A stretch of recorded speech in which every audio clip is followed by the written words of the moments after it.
Hello दोस्तों, welcome back to L के B stories. आज हम एक ऐसे सच्ची कहानी के बारे में बात करने जा रहे हैं जिसने उत्तराखंड को ही नहीं पूरे देश को हिलाकर रख दिया था। यह कहानी है अंकिता भंडारी मर्डर केस का। इस कहानी में हम जानेंगे कि अंकिता कौन थी, क्या हुआ था उस रात, और कौन थे वो लोग जिन्होंने अंकिता की बेरहमी से हत्या कर दिए। 12वीं की टॉपर, परिवार की लाडली और सबकी चहेती अंकिता भंडारी कमीने लोगों की हैवानियत का शिकार हो गई। ये वो अंकिता थी जो परिवार की जिम्मेदारियां और खुद के कुछ सपने संजोए पौड़ी के डोब श्रीकोट गांव से बाहर निकली थी। बेहद गरीब परिवार से ताल्लुक रखने वाली 19 साल की अंकिता भंडारी हमेशा ही परिवार को सहारा देने और अपने सुनहरे सपनों के लिए सोचा करती थी। इसलिए अंकिता होटल मैनेजमेंट की पढ़ाई करने देहरादून पहुंची। यहां से कोर्स पूरा करने के बाद अंकिता ने होटल इंडस्ट्री में नौकरी करने का फैसला किया।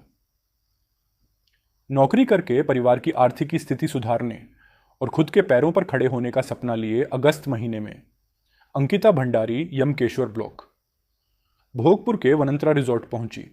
यहां उसे नौकरी भी मिल गई। नई नौकरी मिलने के बाद अंकिता काफ़ी खुश थी। अंकिता वनंतरा रिजॉर्ट में रिसेप्शनिस्ट के तौर पर काम कर रही थी। यहां अंकिता का काम रिजॉर्ट में आने वाले गेस्ट की लिस्टिंग करने के साथ ही उनकी डिटेल को संजोकर रखना था, जिसे वो खुशी से कर रही थी। उसके परिवार वाले भी बेटी की नौकरी से बहुत खुश थे। अंकिता ने होटल मैनेजमेंट का कोर्स किया था, इसलिए उसे इस फील्ड के बारे में अच्छी जानकारी थी। वनंतरा में नौकरी करते हुए कुछ दिन ही बीते थे कि अंकिता ने एक दिन होटल के मालिक और मैनेजर से रिजॉर्ट में स्पा शुरू करने की बात यूं ही कह दी। ये बात कहकर अंकिता भूल गई। अंकिता ने यह बात सिर्फ कस्टमर को सुविधाएं देने और अच्छे सजेशन के तौर पर दी थी, मगर उसे क्या पता था कि उसकी ये बात उसकी जिंदगी को किसी और मोड़ पर ले जाएगी। रिजॉर्ट मालिक पुलकित और मैनेजर अंकित गुप्ता ने इस बात को कुछ और ही इरादे से ले लिया और पुलकित ने कुछ लोगों को स्पेशल सर्विस देने के लिए अंकिता पर दबाव बनाया, जिसके बाद अंकिता के पैरों तले जमीन खिसक गई। अंकिता ने यह बात अपने दोस्त को व्हाट्सएप चैट पर बताई। अंकिता ने रिजॉर्ट में हो रहे गंदे काम और वहां के माहौल के बारे में अपने दोस्त को बताया। अंकिता ने व्हाट्सएप चैट में बताया कि मैनेजर अंकित गुप्ता उसके पास आया था। उसने कहा कि रिजॉर्ट में वीआईपी गेस्ट आ रहे हैं, उन्हें स्पेशल सर्विस देनी है। जब उसे स्पेशल सर्विस के बारे में पूछा गया तो वो बोला, स्पा वगैरह की बात कर रहा हूं। तब अंकिता बोली कि उसने स्पा सर्विस शुरू करने के लिए कहा था, न कि खुद ऐसा करने की बात कही थी, जिस पर अंकित ने उसे गबार और न जाने क्या क्या कह दिया था।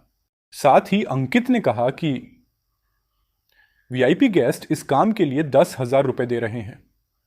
अंकिता ने नाराजगी जताते हुए इस तरह का काम करने के लिए साफ तौर से मना कर देती है।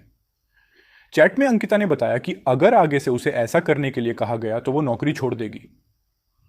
इस घटना के बाद अंकिता परेशान हो गई थी और वो अब कम बोलने लगी थी। अंकिता अपने कमरे से कम ही बाहर आती थी। इतना सब होने के बाद भी अंकिता अपना काम बखूबी कर रही थी, मगर पुलकित और अंकित लगातार अंकिता पर दबाव बना रहे थे, जिससे अंकिता फ्रस्ट्रेट हो गई। यह बात उसने 17 सितंबर को रात के समय व्हाट्सएप मैसेज पर बात करते हुए अपने दोस्त को फिर बताई थी। फिर रविवार 18 सितंबर की तारीख आई।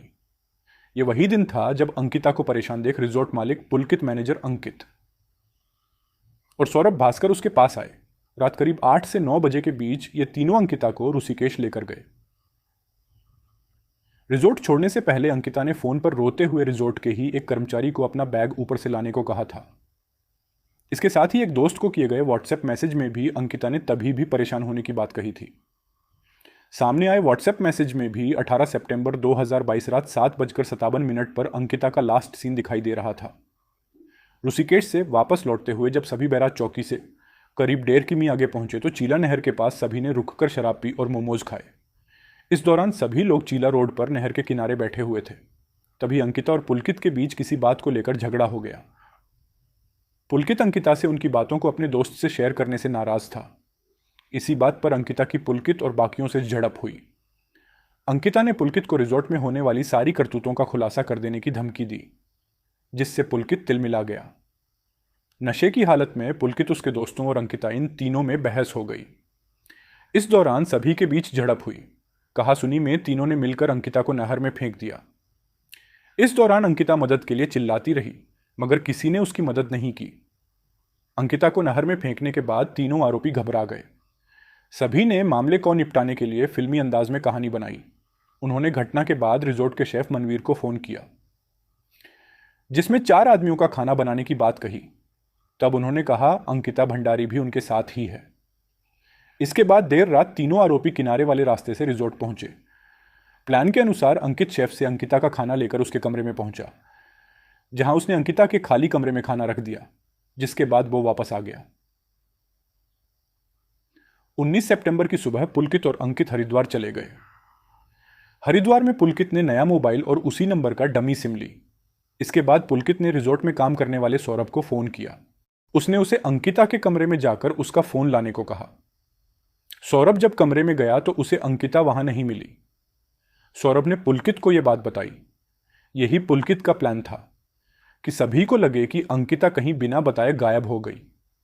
इसके बाद आरोपियों ने ही अंकिता की गुमशुदगी दर्ज करवाई। इसके बाद सारे घटनाक्रम पर कार्रवाई शुरू हुई। फिर 19 सितंबर को अंकिता की गुमशुदगी दर्ज करवाई गई। मामले की जांच स्टेट पुलिस ने शुरू की। 4 दिन मामले की जांच करने के बाद भी स्टेट पुलिस के हाथ कुछ भी नहीं लगा। इस बीच परिवार के लोग परेशान हो रहे थे। धीरे धीरे सोशल मीडिया पर भी अंकिता की गुमशुदगी का मामला उठने लगा और मेन लोगों का आक्रोश बढ़ता गया, जिसके बाद 22 सितंबर को रेगुलर पुलिस को अंकिता की गुमशुदगी का मामला ट्रांसफर किया गया।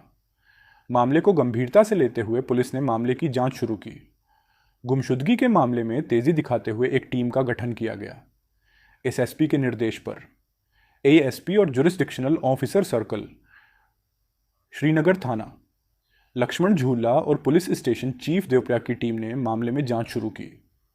जिसके बाद पुलिस टीम ने रिजॉर्ट के मालिक पुलकित और उसके दोस्तों से पूछताछ की, जिसमें सभी ने पुलिस को गुमराह करने की कोशिश की।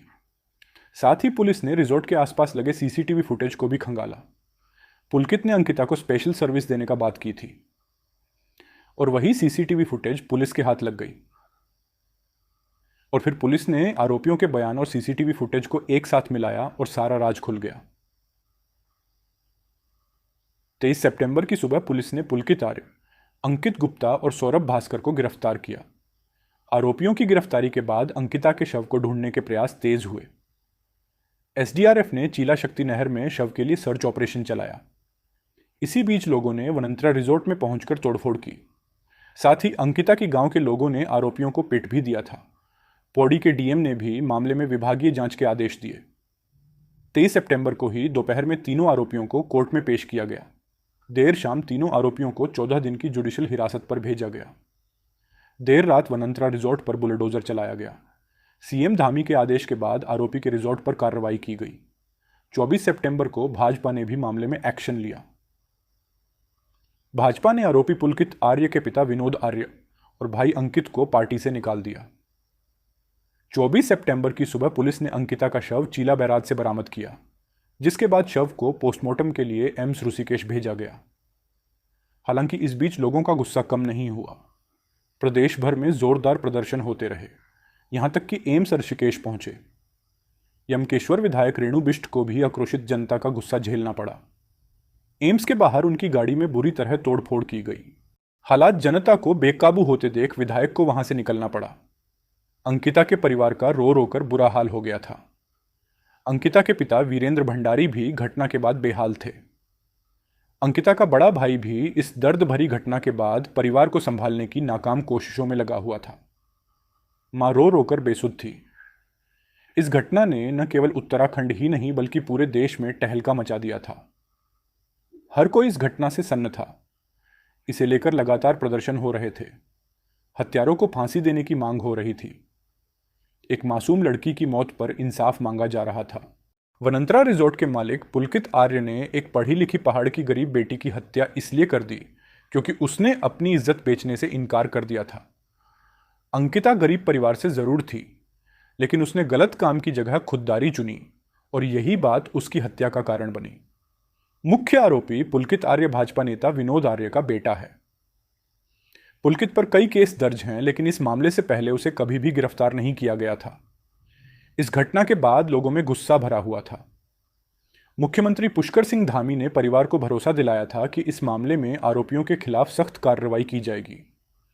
अंकिता भंडारी के मर्डर से गुस्साए लोगों ने नेशनल हाईवे पूरे दिन बंद करके रखा था, जिस कारण बद्रीनाथ और केदारनाथ को जाने वाले रास्ते भी बंद रहे। बद्रीनाथ नेशनल हाईवे पर धरने पर बैठे लोगों के चलते पूरे दिन हाईवे पर गाढ़ी फंसे रहे। वहीं दूसरी तरफ कांग्रेस से बद्रीनाथ विधायक राजेंद्र भंडारी भी परिजनों से मिलने श्रीनगर पहुंचे। उन्होंने सरकार की कार्यप्रणाली पर भी सवाल किए। उन्होंने ये भी आरोप लगाया कि सरकार को सबूत मिटाने थे, जिसके कारण उन्होंने रिजॉर्ट को तोड़ दिया था।